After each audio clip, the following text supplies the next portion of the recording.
పరిస్థితులు ఎప్పుడూ ఒకేలా ఉండవు. రోజులు గడిచే కొద్దీ యుద్ధాలు కూడా ఒకేలా సాగవు. వార్ మొదలైనప్పుడు అమెరికా ఇజ్రాయెల్దే పైచేయిగా కనిపించింది. కానీ 4 వారాల తర్వాత కంట్రోల్ ఇరాన్ చేతిలోకి వెళ్ళిపోయింది. అమెరికా ఇప్పుడు యుద్ధం ఆపి చర్చలకు రమ్మంటోంది. ఓవైపు మిస్సైల్ నిల్వలు పడిపోతూ ఉన్నా ఇరాన్ మాత్రం అస్సలు తగ్గట్లేదు. మాటల్లేవు, చర్చల్లేవంటూ తొడగొడుతోంది. అసలేంటి ఇరాన్ ధైర్యం?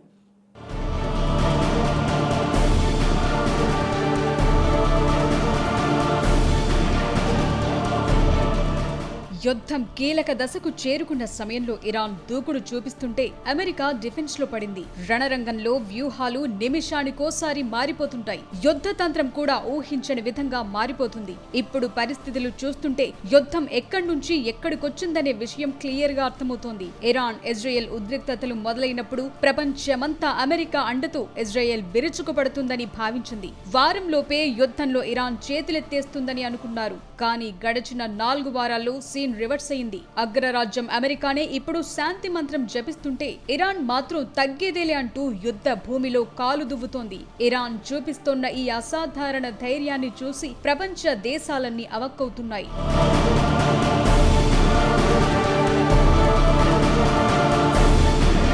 ఇరాన్ని లొంగదీసుకుంటామని ప్రగల్భాలు పలికిన అమెరికా ప్రెసిడెంట్ ట్రంప్ ఓ అడుగు వెనక్కేశారు. చర్చలు జరుగుతాయని 5 రోజుల పాటు యుద్ధానికి బ్రేక్ ఇస్తున్నామని ప్రకటించారు. అయితే ఇరాన్ మాత్రం యుద్ధం మొదలైనప్పటి నుంచి ఇప్పటిదాకా తమకు అమెరికాకు మధ్య ఎలాంటి చర్చలు జరగలేదని, తాము చర్చలకు కూడా సిద్ధంగా లేమని స్పష్టం చేసింది. ఏదేమైనా ఈ యుద్ధం విషయంలో అగ్రరాజ్యం వెనక్కు తగ్గిందనేది మాత్రం వాస్తవం. ఇరాన్ పై సైనిక చర్యకు పాల్పడినప్పుడు అమెరికా ఇజ్రాయెల్ కు స్పష్టమైన లక్ష్యం లేదు. అయతుల్లా అలీ ఖమేనీ సారథ్యంలోని ప్రభుత్వాన్ని పడగొడతామని ఓసారి, ఇరాన్ అణు ఆయుధాలను తయారు చేయకుండా చేస్తామని మరోసారి, ఇరాన్ నుంచి అమెరికాకు ముప్పు పొంచి ఉందని, ఆ దేశాన్ని లొంగదీసుకుంటామని ఇంకోసారి, ఇలా పూటకో మాట చెప్పారు ట్రంప్. అవతలి వైపు ఇరాన్ మాత్రం ధైర్యాన్ని, శక్తిని కూడగట్టుకుని యుద్ధాన్ని ఎదుర్కొంటోంది. తమ దేశ సమగ్రతను కాపాడుకునే ఏకైక స్పష్టమైన లక్ష్యంతో ఇరాన్ పోరాడుతూనే ఉంది.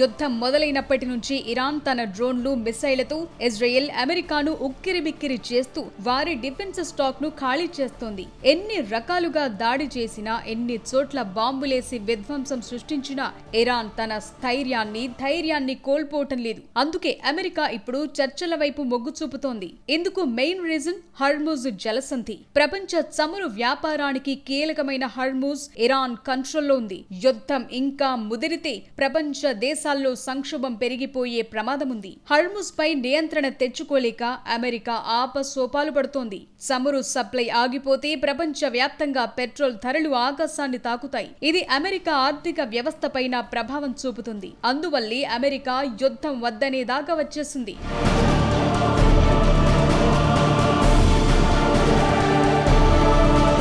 వాస్తవానికి ఒకప్పటి ఇరాన్ వేరు, ఇప్పుడున్న ఇరాన్ వేరు. ఉక్రెయిన్ యుద్ధం తర్వాత రష్యా ఇరాన్ బంధం బలపడింది. ఇరాన్ నుంచి డ్రోన్లు తీసుకుంటున్న రష్యా బదులుగా అధునాతన యుద్ధ విమానాలను, టెక్నాలజీని ఇరాన్ కు అందిస్తోంది. మరోవైపు చైనా ఇరాన్ నుంచి భారీగా చమురు కొనుగోలు చేస్తూ ఆ దేశ ఆర్థిక వ్యవస్థ కుప్పకూలకుండా చూస్తోంది. దాంతో ఇరాన్ ఎంత బలంగా ఉండాలో అంత బలంగా ఉంది. అయితే ప్రెసిడెంట్ ట్రంప్ మాత్రం ఇరాన్ ని తక్కువ అంచనా వేశారు. వెనజుయేలా ప్రెసిడెంట్ మదురో అధికారిక నివాసంపై దాడి చేసి రాత్రికి రాత్రి కిడ్నాప్ చేసి అమెరికాకు తీసుకొచ్చిన ట్రంప్ ఇరాన్ పైన సేమ్ ప్లాన్ అమలు చేయాలనుకున్నారు. ఇరాన్ సుప్రీం లీడర్ ఖమేనీ సైనిక, ఇతర ఉన్నతాధికారులతో సమావేశమైన తరుణంలో అకస్మాత్తుగా బాంబులు వేశారు. మొత్తానికి అలీ ఖమేనీని అంతం చేశారు. దాంతో సీన్ మారుతుందనుకున్నారు. అయితే సీన్ మారింది. కానీ అమెరికా, ఇజ్రాయెల్ అనుకున్నట్లు కాదు. అప్పటిదాకా ఉన్న అంతర్గత విభేదాలు, అలీ ఖమేనీ పాలనపై ఉన్న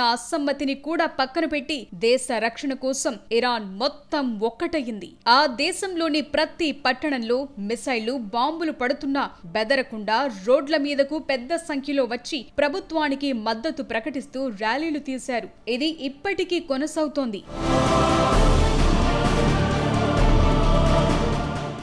ఇప్పుడున్న పరిస్థితుల్లో యుద్ధం ఎప్పుడు ముగుస్తుందో ఎవరూ చెప్పలేరు. కానీ వార్ కంట్రోల్ అంతా ఇరాన్ చేతిలోకి వెళ్ళిపోయింది అన్న విషయం అందరికీ అర్థమవుతోంది. అడ్వాన్స్డ్ టెక్నాలజీ ఉన్నా సుదీర్ఘకాలం యుద్ధం చేయడం అమెరికా ఇజ్రాయెల్కు సవాల్గా మారింది. అందుకే చర్చల ప్రస్తావన తెస్తోంది. అంశాల వారీగా ప్రతిపాదనల లిస్టు కూడా పంపింది. కానీ ఇరాన్ మాత్రం అస్సలు బెండ్ కావట్లేదు.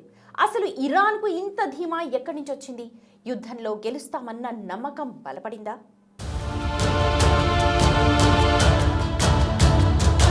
పశ్చిమాసియా యుద్ధ క్షేత్రంలో ఈక్వేషన్స్ వేగంగా మారిపోతున్నాయి. అత్యాధునిక టెక్నాలజీ, అజేయమైన ఎయిర్ ఫోర్స్ ఉన్న ఇజ్రాయెల్ అమెరికా కూటమిని ఇరాన్ ఒంటరిగా ఎదుర్కొంటోంది. ఏమాత్రం పట్టు సడలించడం లేదు.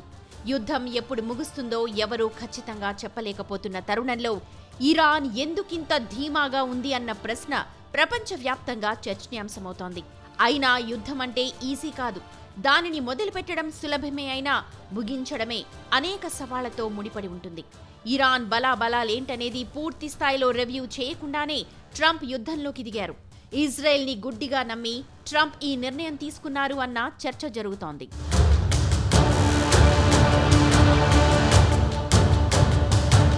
ఇరాన్ ఈ యుద్ధాన్ని గల్ఫ్ మొత్తానికి విస్తరిస్తుందని ట్రంప్, నెతన్యాహు అస్సలు ఊహించలేదు. ఇక హర్మూజ్ జలసంధిని అడ్డుకోవడం ద్వారా ఇరాన్ తన దగ్గరున్న బ్రహ్మాస్త్రాన్ని ప్రయోగించింది. దాంతో యుద్ధ ప్రభావం మొత్తం ప్రపంచం మీద పడింది. దాంతో అమెరికాపై ప్రెషర్ పెరుగుతోంది. ఇరాన్ని చర్చలకు రమ్మనడం వెనుక కాంక్ష కంటే స్వలాభమే ఎక్కువగా కనిపిస్తోంది. మరోవైపు ఇరాన్ తన పంతాన్ని వీడకపోవడానికి బలమైన కారణాలు ఉన్నాయి. ఇప్పుడు కనుక యుద్ధంలో వెనక్కు తగ్గితే పశ్చిమాసియాలో తమ పట్టు కోల్పోతామని ఆ దేశం భావిస్తోంది. అందుకే చర్చలకు రాకుండా అమెరికాని మరింత ఇరకాటంలో పడేసింది. యుద్ధం సుదీర్ఘంగా సాగితే దేశాల ఆర్థిక వ్యవస్థలు, రాజకీయాలపై తీవ్ర ప్రభావం చూపుతాయి. అన్ని వైపుల నుంచి అమెరికాపై పెరుగుతోన్న ఒత్తిడి కూడా ఇరాన్కు అనుకూలంగా మారింది. చైనా, రష్యా నుంచి అందుతోన్న పరోక్ష మద్దతు కూడా ఇరాన్కు కొండంత ధైర్యాన్నిస్తోంది.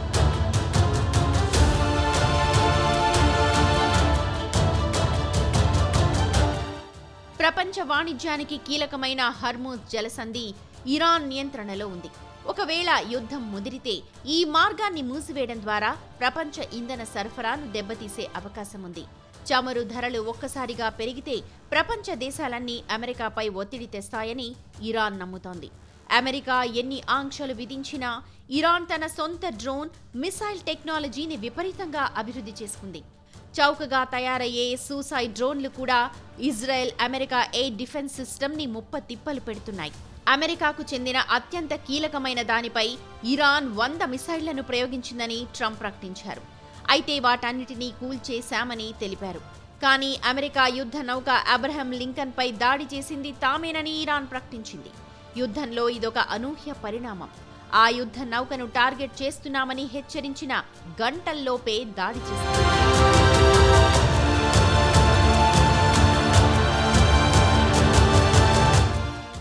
ఇక యుద్ధం మొదలైనప్పుడు ఇరాన్ దగ్గర 2500 బ్యాలిస్టిక్ మిసైళ్లుండగా ఇప్పుడు వాటి సంఖ్య 1000కి తగ్గినట్లు రిపోర్టులొస్తున్నాయి.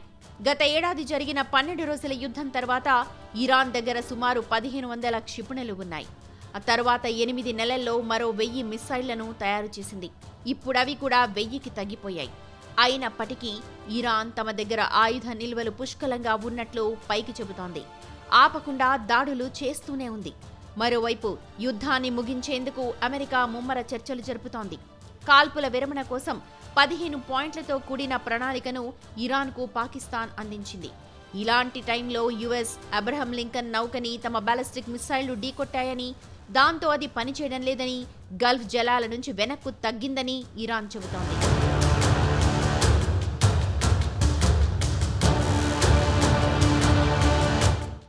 మరోవైపు అంతులేని యుద్ధాలకు ముగింపు పలుకుతానన్న ట్రంప్ అమెరికాకు ఏ విధంగానూ అవసరం లేని యుద్ధం చేస్తున్నారు అన్న భావన అమెరికన్లలోనూ మొదలైంది. అమెరికాలోనూ పెట్రోల్, డీజిల్ ధరలు పెరిగాయి. ట్రంప్ మద్దతుదారులు కూడా యుద్ధాన్ని సమర్థించడం లేదు. సర్వేల్లో ట్రంప్ ప్రజాదరణ దిగజారుతోంది. ఈ ఏడాది చివర్లో అమెరికా ప్రతినిధుల సభకు ఎన్నికలు జరగనున్నాయి. అధికార రిపబ్లికన్ పార్టీకి పరిస్థితులు సానుకూలంగా లేవు అన్న సిగ్నల్స్ కనిపిస్తూ ఉన్నాయి. అందువల్లే ట్రంప్ వెనక్కు తగ్గారు అన్న అభిప్రాయాలు వ్యక్తమవుతున్నాయి. ఈ పరిస్థితులన్నిటినీ ఇరాన్ క్యాష్ చేసుకుంటోంది. ఇప్పుడు ఇరాన్ లక్ష్యం యుద్ధంలో గెలవడం కాదు, శత్రుపక్షాన్ని అలసిపోయేదాకా యుద్ధాన్ని లాగడమే అసలు వ్యూహంగా కనిపిస్తోంది. అమెరికా ప్రతిపాదనలకు లొంగకపోవడానికి కారణం సమయం గడిచే కొద్దీ బేరసారాలు చేసే శక్తి పెరుగుతుందని నమ్ముతున్నారు. సమయం వచ్చినప్పుడు భవిష్యత్తులో తమపై మళ్లీ దాడి జరగకుండా స్పష్టమైన ఒప్పందం కుదిరేలా చేసుకునేందుకు ఇరాన్ గట్టిగా ప్రయత్నిస్తోంది. దానికోసమే ఇంతలా పోరాడుతోంది.